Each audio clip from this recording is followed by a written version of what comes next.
Hello and welcome back to the Microsoft PowerPoint application course. In this video we'll be looking at the final set of components for the Microsoft PowerPoint environment. So let's pull up our presentation. So we will start with looking at the slideshow. So this button here.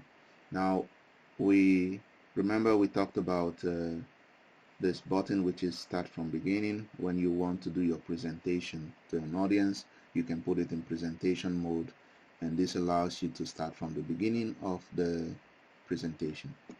Now with slideshow, basically you do the same thing. The only thing is instead of starting from the beginning, it starts from wherever you are in your presentation or PowerPoint. So for example, if I would go to slide 2, so when I click the slideshow, it will start a presentation, but it will start it from slide 2. So let's try that. So if I click it, so you see this is slide 2, but maybe I wanted to start from the beginning. So I will just click, click, click, click until I come out of it.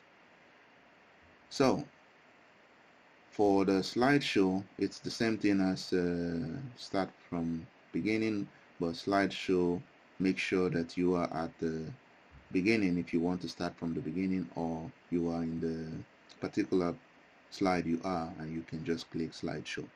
So basically both of them are used for the presentation mode, and that's how you can tell the differences. So I'll go to my slide 1, and that's about the slideshow. And the next thing we will talk about are the views in PowerPoint. These are next to the slideshow button. So when you open PowerPoint, it normally displays the window in a normal view, which is this one selected. So this is a normal view. Click it, you can see some other things. You can click it again. And other views are the slide sorter view, which if I click, this shows you multiple slides. So here you can see all your slides in one go. You can actually use this to move your slides, change the position. So let's say I want slide 2 to become slide 4 at the end.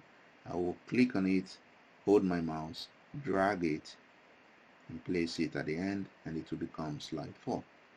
In the same way I can do the rest. So I will put it back between slide 1 and 2. So click, hold, drag, make sure it's where you want it, and release the mouse. So that is for the slide sorter view. And the next one is the reading view, which you can click and we see what it looks like. And this just enables you to read the information. So if you click, click, click, and go out of it. And of course, we will return back to the normal view by clicking on it. So that's about the view buttons. The next item we want to talk about are the note button. So this is the note button. Now, when you're preparing a presentation, it could be that you want to explain something, or you want some more information to explain some items in your PowerPoint. In your PowerPoint presentation, normally bullets are used, so we don't really make like a document or describe things as if we're typing a full document, so you can put a bullet point. So let's say I want to talk about I put one more item and I want to talk car parts. So I don't necessarily need to say what car parts are. I can just put it as a way to remind me that I want to talk about car parts here. But if I want to add notes to inform me what I need to talk about, I can use the notes here.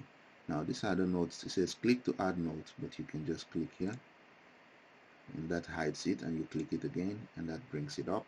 So you can go to the line here, click, stay on it, click, and drag up to make a bit more space. Click inside the notes area, and you can see here, talk about cars, and you can press enter, and you can also see describe types of cars. So basically the note area just allows you remember why you put up some things on your slide here, and you can hide it by clicking this notes, and only you can tell, but it doesn't appear during your presentation mode when you use the slideshow or you use the start from the beginning. So let's click slideshow. You see, you don't see the notes here, they only appear in the actual normal mode. So we click out to come back and go back to slide 2, and that is for the notes. And the other thing we want to talk about is the status bar, which shows which language your PowerPoint is configured in. You can also check spelling errors, and you can see on the navigation pane which slide you are in. So here it says slide 2 or 4. If you go to slide 3, it will become slide 3 or 4.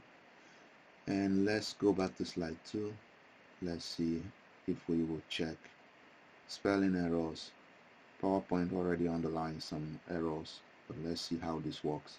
So if I click on it, brings a box by the right side and tells me I found the word SDDDD, and I have some suggestions for you. What do you want to use? I can simply say, well, ignore it once or ignore it all, don't change anything. Or I can pick what I want, let's say added, and I can say change. And here I can add it to my dictionary if I want, like that's this word, right? But I can change this to,